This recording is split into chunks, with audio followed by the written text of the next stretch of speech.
is Jennifer Matthew. I'm the Family Preservation Coordinator here at South Middlesex Correctional Center, and this is the Family Reunification House.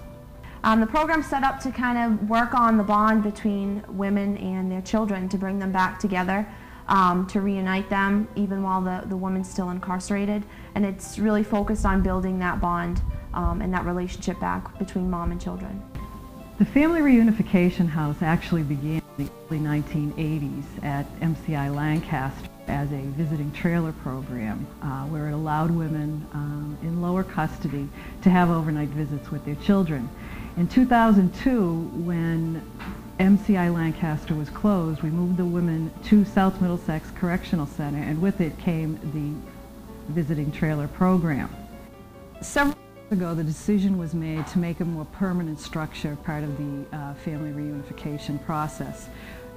The inmates at MCI Shirley developed green panels which would be utilized to build this house. In addition to the green panels, inmates on a work crew from Northeast Correctional Center came down to South Middlesex and built this actual structure that we're standing in today. As part of this green project, there are bamboo floors, solar panels, and various other unique features that created this green house. Basically, a woman becomes involved with this program by first completing our parenting education class. Once she has completed that class, we can then come in and talk with the caretaker to speak with them about if they're supportive of visitation taking place at a prison in this home. The women can have, their first visit is 11 hours, their second visit can be up to 48 hours, which is an overnight, and then the following visit is 2 overnights. So they really get to spend a lot of quality time together that they wouldn't initially get to do while mom's incarcerated. Well, the first one's only 11 hours, and it's kind of like we just get the feel of the house and the rules that go along with the house, and it's kind of like the 11 hours is good, but it's also kind of like shocking, because we go from like having regular visits, you know, like regular institutional visits, to having like a real kind of homey visit where I can cook for her and play with her and have unsupervised visits. That's the 11 hours. Now I get to like sleep in the same house with her. Like, it's just really cool. And I don't know, it hasn't happened yet. It's going to happen tonight, so it's going to just be awesome. And like, we watch American Idol. I know I watch American Idol. I know she watches American Idol. And we talk about it on the phone, so we get to watch it tonight together, so that's going to be really awesome. Obviously, it is housed on a correctional facility, so officers can come in and out and do security checks at any point in time throughout the day. But it is an opportunity for the women to spend one-on-one time that's uninterrupted with their kids. They don't have a social worker present. I certainly come down multiple times throughout the visit to check in and make sure nothing's needed, or if there's a conversation that mom wants to have with her child while she's here, I can help facilitate that conversation.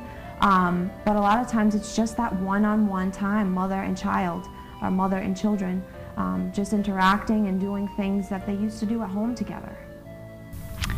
The intimacy is great because we can share things that we wouldn't normally be able to share with people around. Supervision, I think that she feels more comfortable talking to me. I feel more comfortable even asking her questions. It's just easier. The program is designed for one woman to take part with visits with their children at a time. There is no spouse or significant other allowed during the visitation period. During what we call the caretaker interview, the caretaker does come out and actually visibly see the facility. They actually see where the children are going to be sleeping and spending their time. And I think that's an integral part, just so that they know, where, specifically where the kids are going to be visiting. So the caretaker does get the approval, but they're only allowed to come in that one time, and that's something that's done with myself. The inmate isn't even present at that point in time. So they're never allowed out to this facility during the visit at all for any reason. And a big part of this program is helping women get back into the community with their kids. They're working on a relationship that they'll be having with their kids when they get back out in the community. And that is a step in the right direction towards that. We're going to have a picnic, right? We're going to have lunch outside and probably play a game outside, whether it's kickball. New one. Oh, maybe not the new one, because the new one is the DVD one, remember? No, not that one. Oh, we're going to play a different game outside, right? Yeah, maybe the puzzle. Maybe the puzzle, yeah.